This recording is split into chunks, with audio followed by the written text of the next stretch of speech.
ኣብ ወልቃይት ኣብ መንጎ ዘብዒ ተከዘን ሰራዊት ትግራይን ልውውጥ ተኩሲ ተኻይዱ። ማእኸላይ ኮሚቴ ውድብ ሕወሓት ንጊዜያዊ ምምሕዳር ትግራይ ንምፍራስ ህፁፅ ጉባኤ ከም ዝፀውዐ ተገሊጹ። እዚ ሕዚ ዝውሰድ ዘሎ ናይ ምፍራስ ጊዜያዊ ምምሕዳር ውሳነ ምስ ፕሬዝዳንት ኢሳያስ ኣፈወርቂ ብሓባር ብምዃን ዝተወሰነ ምዃኑ እውን ተሓቢሩ። ዘይሕጋዊ ዕዳጋ ወርቂ ፍልፍል መከራ ትግራይ ይኸውን ኣሎ ክብል ሳልሳይ ወያነ ትግራይ ገሊጹ። ነዚ ዘይሕጋዊ ምንቅስቃስ ብቐጥታ ዝመርሑ ድማ ሰበስልጣን ውድብ ሕወሓት ተሓባበርቶምን ብምዃን እቲ ውድብ ኣቃሊዑ። ህይወት ልዕሊ 100 ሰባት ብግፍዒ ዝቐተለ ኣብ ልዕሊ 50 ደቂ ኣንስትዮ ድማ መኽዘናት ክብረ ንጽህናን ዘድፈረ ዓለም ለኻዊ ዘይሕጋዊ መሰጋገሪ ደቂ ሰባት ይትባረኽ ዳዊት ክብሮም ኣብ ትሕቲ ቁፅፅር ውዒሉ። ኣሜሪካን ኢራንን ን45 መዓልታት ዝጸንሕ ስምምዕነት ምቁራጽ ተኩሲ ንምፍርራም ይዘራረባ ኣብ ዘለዋሉ እዋን እስራኤል ኣብ ልዕሊ ቁልፊ ፋብሪካ ፔትሮኬሚካል ኢራን መጥቃዕቲ ፈጺማ። ሰላም ጥዕና የሃበለይ ተኸታተልቲ ትግርኛ ዜና ነዚ ሰዓት ዝሓዝናዮም ዜናታት ብቐንዲ ነጥብታት ፈሊምናዮ ኣለና። ንሰናይ ምክትታልኩም ብክብሪ ብምዕዳም ናብ ዝርዝሮም ክነስክረኩም።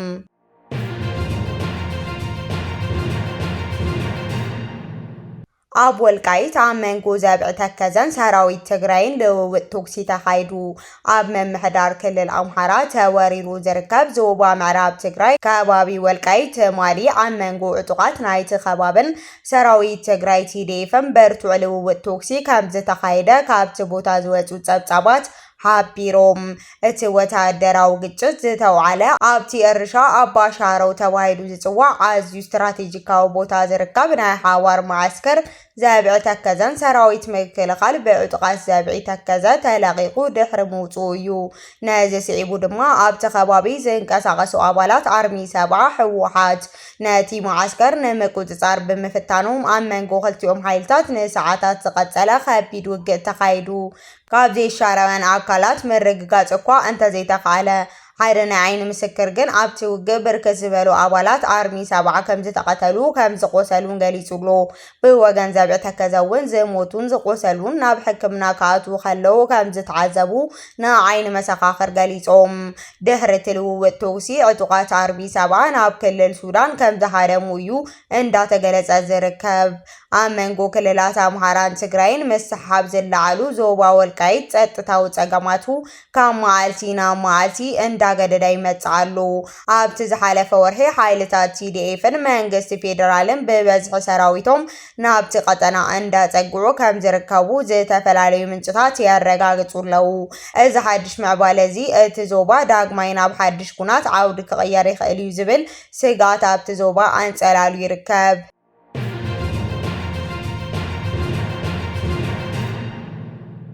ማእኸላይ ኮሚቴ ውድብ ሕወሓትን ንጊዜያዊ ምምሕዳር ትግራይ ንምፍራስ ህፁፅ ጉባኤ ከም ዘፀውዐ ተገሊጹ። ፕሬዝዳንት ታደሰ ወረደ ምስ ኣብይ ኣሕመድ ንምዝታይ ናብ ኣዲስ ኣበባ ኣብ ዝኸደሉ እዋን ማእኸላይ ኮሚቴ ውድብ ሕወሓት ንጊዜያዊ ምምሕዳር ትግራይ ንምፍራስ ህፁፅ ኣኼባ ከም ዝፀውዐ ይግለጽ ኣሎ። ኣብ መንጎቶም ጉጅለ ድሕረት ተባሂሎም ዝጽውዑ ማእኸላይ ኮሚቴ ሕወሓት ጊዜያዊ ምምሕዳር ትግራይን ዘሎ ወጥሪ ናብ ዝለዓለ ደረጃ ተሰጋጊሩ ኣሎ ክብል እዩ ላዕለዋይ ሓላፊ ውድብ ስብረት ዝኾነ ጣዕሚ ዓረዶም ገሊጹ ዘሎ። ኣመራርሓ ሕወሓት ምምሕዳር ትግራይ ኣብ ባሕቲ ሚያዝያ ጀሚሩ ናብ ቅድሚ 2012 ዝነበረ ኣመራርሓ ንምምላስ ወሲኖም 9 ኣባላት ካውንስል ዘለዎም ሓድሽ ቻርተር ኣዳልዮም ከም ዘለዉ እዩ እንዳተገለጸ ዝርከብ። እቲ ጉጅለ ዕድመ ስልጣን ፕሬዝዳንት ጊዜያዊ ምምሕዳር ሌተናል ጀነራል ታደሰ ወረደ ክናዋሕዩ ካብ ዝብል ከቢድ ስጋት ብምብጋስ ንመላእ ኣብያተ ምክሪ ወረዳታት ከተማታትን ትግራይ ንሎሚ 29 መጋቢት 2018 ዓ.ም ህፁፅ ጉባኤ ከም ዝፀዋዕ ሓቢሩ። ብመሰረት እቲ ብጣዕሚ ዓረዶም ዝወፃ ሓበሬታ መሰረት እቲ ብፈትለ ወርቅን ጌታቸው አሰፋን ዝምራሕ ቤት ጽሕፈት ዘውረዱ ህጹጽ መደብ ጊዜያዊ ምምሕዳር ትግራይ ፈሪሱ ናብቲ ብ2012 ዓ.ም ዝተመረጸ ቅድሚ ኩናት ዝነበረ መንግስቲ ክምለስ ዝጽውዕ እዩ። ቅድመ ስልጣን ጀነራል ታደሰ ወረደ እንተተናዊሑ እቲ ጀነራል ዳግማይ ኩናት እንክእውጅ ኣይንቕበልን ካብ ዝብል ስጋት ምዃኑ እውን ይግለጽ ኣሎ። ፕሬዝዳንት ኤርትራ ኣይተ ኢሳያስ አፈወርቂ ንጀነራል ታደሰ ወረደ ከም ዘይቅበሉን ነቲ ጉጅለ መንጀሪኖን ወዲ እምበይተይን ብጥብቂ ከም ዝነገሮም እቲ ጸብጻብ ይጥቀስ። እዚ ሕዚ ዝውሰድ ዘሎ ናይ ምፍራስ ጊዜያዊ ምምሕዳር ውሳነ ምስ ፕሬዝዳንት ኢሳያስ አፈወርቂ ብሓባር ብምዃን ዝተወሰነ ምዃኑ ተገሊጹ። ቅድሚ 5 መዓልታት ዶክተር ደብረጽዮን ገብረ ሚካኤል፣ ኣይቶ ጌታቸው አሰፋ፣ ዶክተር አብርሃም ተኸስተን ዘረከብዎ 8 ላዕለዎት ልኡኻት እቲ ህወሓት ናብ ኣስመራ ብምኻድ ምስ ፕሬዝዳንት ኢሳያስ ተራኺቦም ናይ ስራሕ መምርሒ ሒዞም ከም ዝተመለሱ እቲ ጸብጻብ የቃልዕ። እቲ ተጸዊዕ ዘሎ ህጹጽ ጉባኤታት ኣብቲ ቤት ምኽሪ ነቲ ብውዕል ፕሪቶርያ ዝምስረት ጊዜያዊ ምምሕዳር ብምፍራስ ንትግራይ ናብቲ ቅድሚ ኩናት ዝነበረ ፖለቲካዊ መሓውር ንምምላስ ዝዓለመ ምዃኑ ጣዕሚ ዓረዶም ይገልጽ።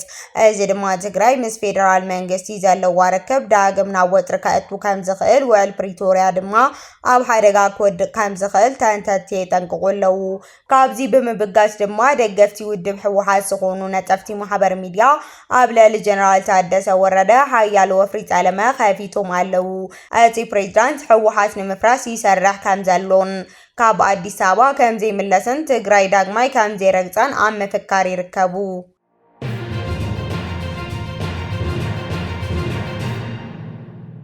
ዘይሕጋዊ ዕዳጋ ወርቂ ፍልፍል መከራ ትግራይ ይኸውን ኣሎ ክብል ሳልሳይ ወያነ ትግራይ ገሊጹ።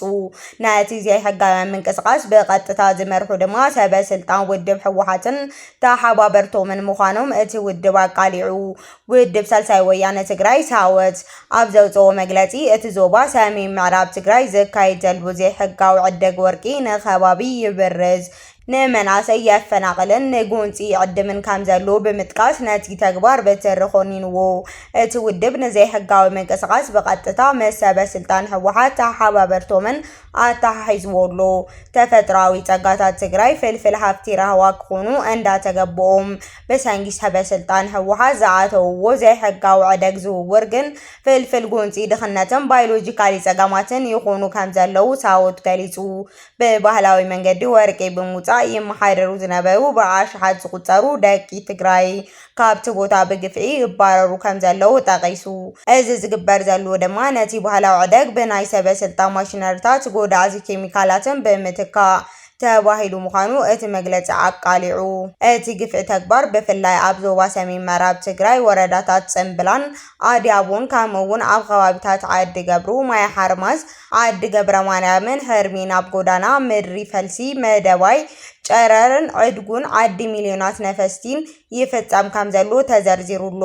መናእሰይ ትግራይ ንመፍትሒ ጸገማቱ ኣብ ፖለቲካ ኣስመራ፣ ኣዲስ አበባ ወይ ቤት ህወሓት ከይተጸበየ ብሓቆፋይ ብሄራዊ ዘተ ኣቢሉ ብዝጣየሽ ሓፈሻዊ ብሄራዊ መንግስቲ ጥራይ ፍታሕ ከም ዝረክብ ተረዲኡ ቃልሱ ክሕይል ጻውዖት ቀሪቡ።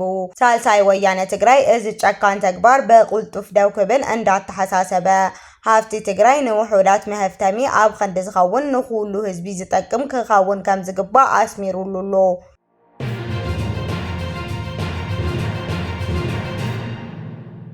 ህወሓት ልዕሊ 100 ሰባት ብግፍዒ ዝተቐተለ ልዕሊ 50 ደቂ ኣንስትዮ ድማ መኽዘናት ክብረ ንጽህናን ዘድፈረ ዓለም ለኻዊን ዘይሕጋዊ መሰጋገሪ ደቂ ሰባት ይትባረኽ ዳዊት ክብሮም ኣብ ትሕቲ ቁፅጥር ውዒሉ። ልዕሊ 3000 ዜጋታት ብዘይሕጋዊ መንገዲ ዘሳገረን ብብርኪ ዓለም ክድለ ዝጸንሐን ሓደገኛ ገበነኛ ይትባረክ ዳዊት ክብሮም ምስ 9 ተሓባበርቱ ኣብ ትሕቲ ቁፅጥር ከም ዝውዓለ ፌደራል ፖሊስ ኢትዮጵያ ኣፍሊጡ። እቲ ተጠርጣሪ ኣብ ትግራይ ከተማ ሽረ ብሕቡእ ክንቀሳቐስ ከሎ ከም ዝተታሕዘ ፌደራል ፖሊስ ምስ ዓለም ለኻዊ ትካል ሮክ ብዝገበሮ ናይ ሓባር ምክትታል ምልውዋጥ ሓበሬታ ምዃኑ ተገሊጹ። ይትባረክ ዳዊት ንዓመታት ንምምላጥ ከም በዓል አድሓኖም አሕመድ ሙኒር ክብሮም ዝበሉ ሽማት ናይ ሓሶት ሰማት ፓስፖርት ክጥቀም መጽንሑ እቲ ቤት ጽሕፈት ሓቢሩ። እቲ ተጠርጣሪ ምስ ጉጅሉ ካብ 2010 ዓ.ም ጀሚሩ ካብ ኤርትራ፣ ኢትዮጵያ፣ ሱዳን፣ ሶማልያ መናእሰያት ብምምልማል ኣብ ሊብያ ኣብ ዝርከቡ 5 መኽዘናት እስር ቤት ብምዕጋት ኢሰብኣዊ ስቃይ ከብጽሐሎም ጸኒሑ እዩ። ብሰንኪ እዚ ድማ በቲ ዘይሕጋዊ ገበነኛ ውልቀ ሰብ ልዕሊ 100 ሰባት ብሰንኪ እቲ ስቃይ ህይወቶም ሲኢኖም እዮም። ልዕሊ 50 ደቂ ኣንስትዮ ድማ ኣብ መዳጎኒ መኽዘናት ክብረ ንጽህናን ተደፊረን እየን። እቲ ተጠርጣሪ ልዕሊ 3 ቢልዮን ብር ብዘይሕጋዊ መንገዲ ከንቀሳቐስ ከም ዝተረኸበ እውን ፌደራል ፖሊስ ኢትዮጵያ ኣፍሊጡ። ፌደራል ፖሊስ ዘመናዊ ቴክኖሎጂ ብምጥቃም ናብ 9 ሃገራት ዝርከቡ 16 ግዳያት ሓዊሱ ቃልሚቲ መሰኻኽር ተቐቢሉሎ። እቶም ተጠርጠርቲ ብገበን ዘየጥረይዎ ሃብቲ ናይ ባንኪ ሕሳባት ንክእገድ ዝተገበረ ኮይኑ ናይ ፖሊስ ምርመራ ተዛዚሙ መዝገቡ ናብ ዓቃቢ ሕጊ ከም ዝተላኸ ተረጋጊጹሎ።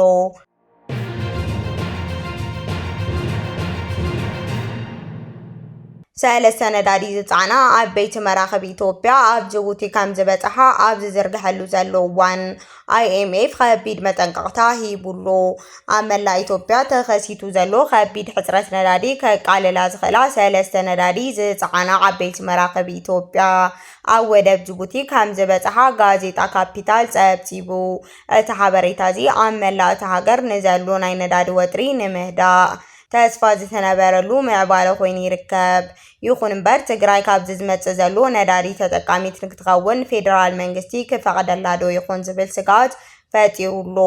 ካብ መጋቢት 19 ክሳብ መጋቢት 23 ኣብ ዘሎ ግዜ ካብ ወደብ ጅቡቲ ዝበጽሓ 3 መርከብ ነዳዲ ብሓባር 143,000 ሜትሪክ ቶን ዝምዝና ናፍጣን ናይ ነፈርቲ ነዳዲ ዝጸዓና እየን።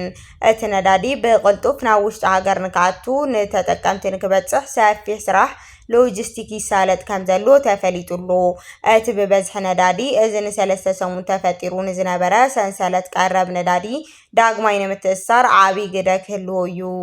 እዚ ብስራት እዚ እንዳተሰምዐ ብወገን ዓለም ለኻዊ ትካል ገንዘብ IMF ግን ንኢኮኖሚ ምብራቕ ኣፍሪካ ዝምልከት ከቢድ መጠንቀቕታ ኣቕሪቡ።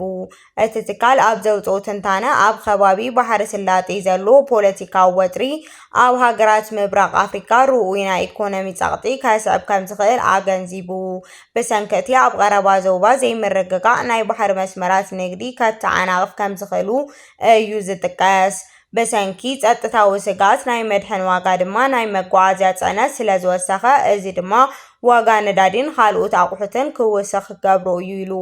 ሃገራት ምብራቕ ኣፍሪካ ሓድሽ ናይ ነዳዲ ፍርያት እኳ እንተኣተወለን በሰንኪ እቲ ዞባዊ ዘይምርግጋእ ግን ንከቢድ ናይ ኢኮኖሚ ቅልውላው ተቃላዕቲ ምዃነን ክቕጽላ እየን። እቲ ኣብ ጅቡቲ በፂሑ ዘሎ 143,000 ሜትሪክ ቶን ነዳዲ ንጊዜያዊ ሕጽረት መፍትሒ ክኸውን ዝኽእል እኳ እተኾነ እቲ ብወገን IMF ዝቐረበ መጠንቀቕታ ግን ኣብቲ ዞባ ዘሎ ፖለቲካዊ ቅልውላው ንነዊሕ እዋን ኣብ ዝቕጽለሉ ኩነታት ኢኮኖሚ ኢትዮጵያን ጎረባብታን ኣብ ትሕቲ ከቢድ ጸቕጢ ከም ዝጸንሕ ዘመላኽት እዩ።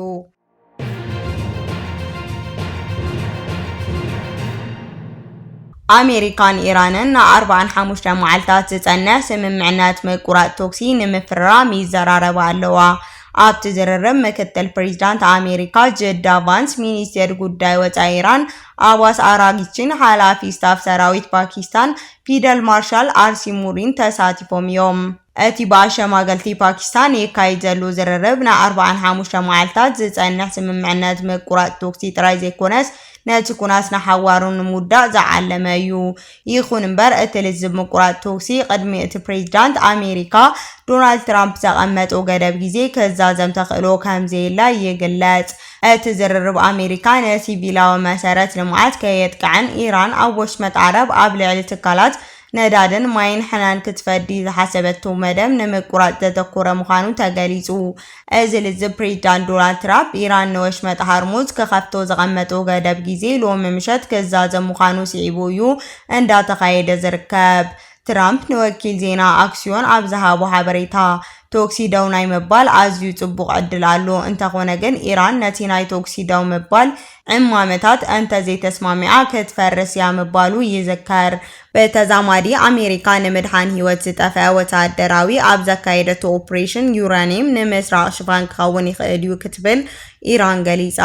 ሚኒስቴር ጉዳይ ወጻኢ ኢራን ኣብ ቀረባ እዋን ኣሜሪካ ንዝወደቐ ኣባል ሓይሊ ኣየር ንምድሓን ዘካየደቶ ስርሒት ኣብታ ሃገር ዘሎ ዝሃፍተመ ዩራኒየም ንምብራቕ መሸፈኒ ወይ ሽጠራ ክኸውን ከም ዝኽእል ከቢድ ክሲ ኣቕሪቡ። ወሃቢ ቃል ሚኒስቴር ጉዳያት ወጻኢ እስማኤል ባቂ እንትገልጽ ኣሜሪካ ነቲ ፓይለት ንምርካብ ዘካየደቶ ስርሒት ብዙሓት ሕቶታት ከም ዘልዓለ ተገሊጹ። ኢራን እቲ ስርሒት ነቲ ዝወደቐ ፓይለት ንምድሓን ጥራይ ዘይኮነስ ንፕሮግራመር ኒውክሌር ኢራን ዒላማ ዝገበረ ሕቡእ ተልእኾ ክህልዎ ከም ዝኽእል ስክፍታ ትገልጽ። እቲ ወሃብ ቃል ወሲኹ ኣሜሪካ ኣብ እዋን እቲ ስርሒት ዝወሰደቶ ስጉምቲ ካብ ንቡር ስርሒት ምድሃን ህይወት ንላዕሊ ምዃኑ ኣብቲ ጉዳይ ዕሙቕ ዝበለ ምርመራ ከም ዘድልዮ ወሲኹ ገሊጹ።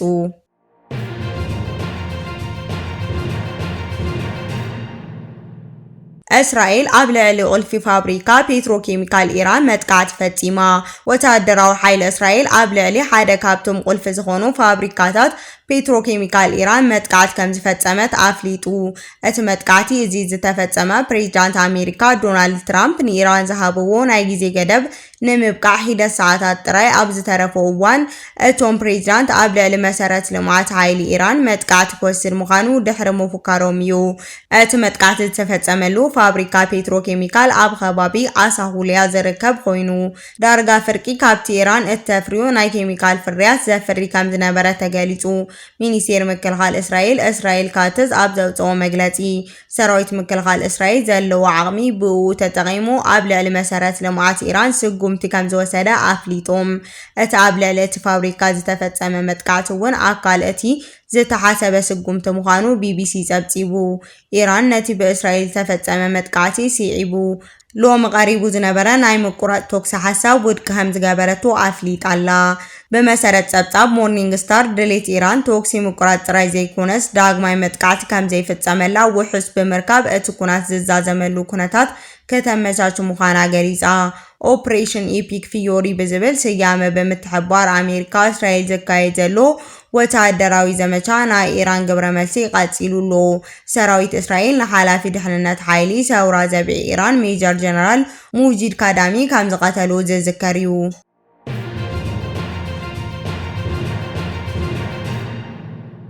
ክቡራትን ፍትዋትን ተኸታተልቲ ዜናታትና ነዚ ሰዓት ዘዳለናዮም ሓደሽ ምዕባለታትን እዋናዊ ሓበሬታታትን ኣብ ዘዛዚምና ኣለና።